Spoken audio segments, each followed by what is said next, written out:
तिङन्त प्रकरण के व्याख्यान की श्रृंखला में सभी का स्वागत है। भू धातु के विविध लकारों की सिद्धि प्रक्रिया एवं सूत्रों की व्याख्या में आज अवसर है लंग लकार की सिद्धि प्रक्रिया को समझने की।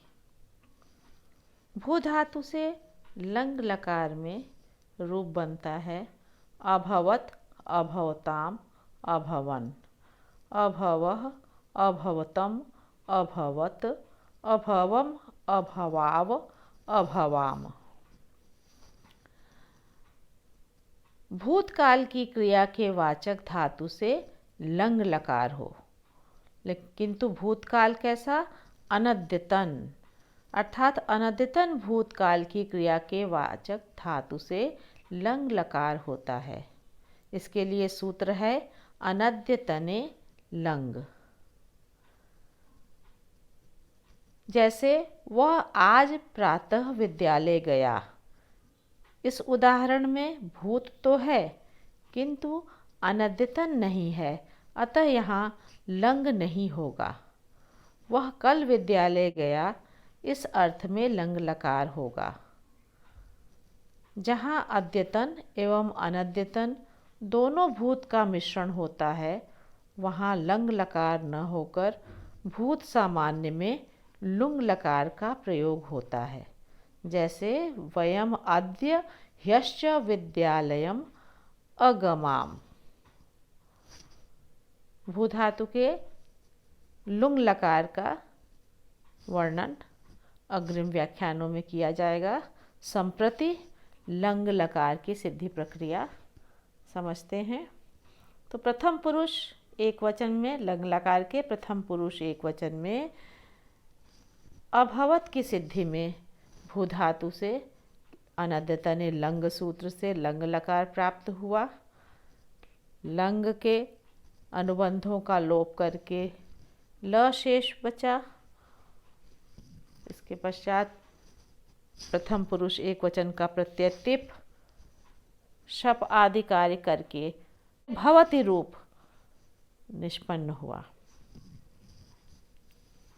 यहाँ अंत में एक सूत्र प्रवृत्त होगा लुंग लंग लिंग स्वाडुदात्तः। इस सूत्र के अनुसार लुंग लंग अथवा लिंग परे होने पर अंग को अट का आगम हो और वह आगम उदात्त हो। भव ति इस स्थिति में भव अंग है। यस्मात् प्रत्यय विधिस् तदादि प्रत्ययंगम सूत्र के अनुसार ति परे रहते भव की अंग संज्ञा है। अतः लुंग लंग लिंग स्वाडुदात्त से इसे अट का आगम हो जाएगा। अट के आगम में ट की इत संज्ञा हो जाती है, अशेष बचता है। टित होने के कारण आद्यन्तौ टकितौ सूत्र से यह आगम अंग का आदि अवयव बनता है। स्थिति होती है अट भव ति। ट की संज्ञा करके अभवति यह स्थिति होगी। इस पर एक सूत्र का निर्देश होता है इतश्च।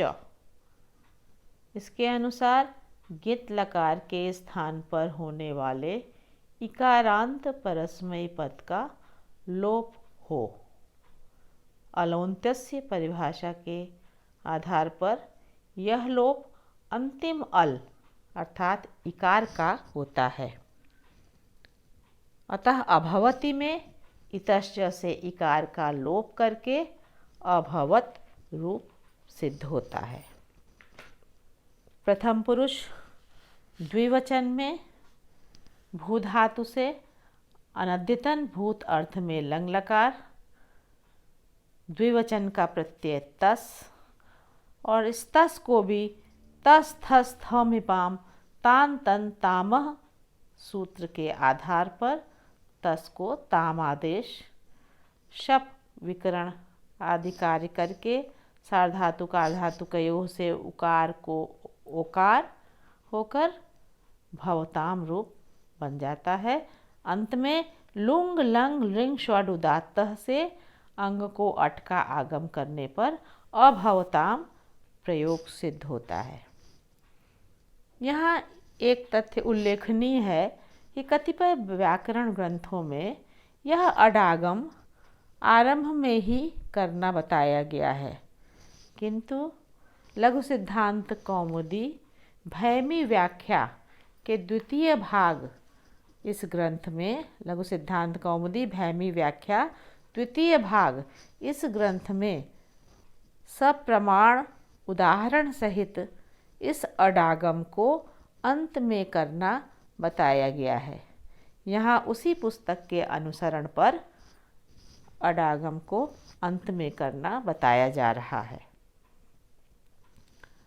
अब भू धातु लंग लकार के प्रथम पुरुष बहुवचन में रूप बनता है अभवन। इसकी सिद्धि प्रक्रिया में धातु से लंग लकार, लंग के स्थान पर बहुवचन का प्रत्यय झी और झी को भी झोंतः सूत्र से झी के आधे झकार को अंत आदेश और इतश्च से इकार का लोप, शप, गुण, अवादेश आदि कार्य करके अंत में अंग को अट का आगम होकर अभव अंत यह स्थिति होती है। अभव अंत। अब अतोगुणे से अ और अंत के अ को पररूप करने पर अभवंत यह स्थिति होती है। हलोनंतराह संयोगः सूत्र के अनुसार अंतिम न और त की संयोग संज्ञा है, अतः संयोगांतस्य लोप से संयोगांत तकार का लोप करके अभवन प्रयोग सिद्ध होता है। मध्यम पुरुष में अभवः रूप बनाने के लिए धातु से लंग लकार, मध्यम पुरुष का प्रत्यय सिप, सिप के पकार की संज्ञा और लोप करके इतश्च से इकार का भी लोप करके शप, गुण, अवादेश अंगादि कार्य अंग को अट का आगम आदि कार्य होकर अभवस की स्थिति होती है। पदांत सकार को रुत्व और रेफ को विसर्ग करने पर अभवः प्रयोग सिद्ध होता है। अभवतम यहाँ लंग के मध्यम पुरुष के द्विवचन में थस को तस थस थ मिपाम से तम आदेश होकर शेष प्रक्रिया पूर्ववत करते हुए अभवतम रूप बना लिया जाता है। इसी प्रकार बहुवचन में भी थ को त आदेश करके अभवत रूप बनता है। उत्तम पुरुष एक वचन में अभवम, यहाँ मिप को अमादेश, शप, गुण, अवादेश और अमिपूर्व से पूर्व रूप करके और अंग को अट का आगम होकर अभवम प्रयोग सिद्ध होता है। उत्तम पुरुष द्विवचन में लकार के स्थान पर वस आदेश, यहाँ नित्यम गृतः सूत्र की प्रवृत्ति होगी और वस के सकार का लोप हो जाता है नित्यम गीतः सूत्र से। लंग लकार गित लकार है, अतः इसके उत्तम पुरुष के सकार का लोप करके व शेष रहता है। पुनः शप, गुण, अवादेश करके भव व यह स्थिति होती है। अब अतो दीर्घो यई सूत्र की यहाँ प्रवृत्ति होगी और व यह ययादि प्रत्यय परे रहते अदंत अंग भव को दीर्घ आदेश हो जाएगा।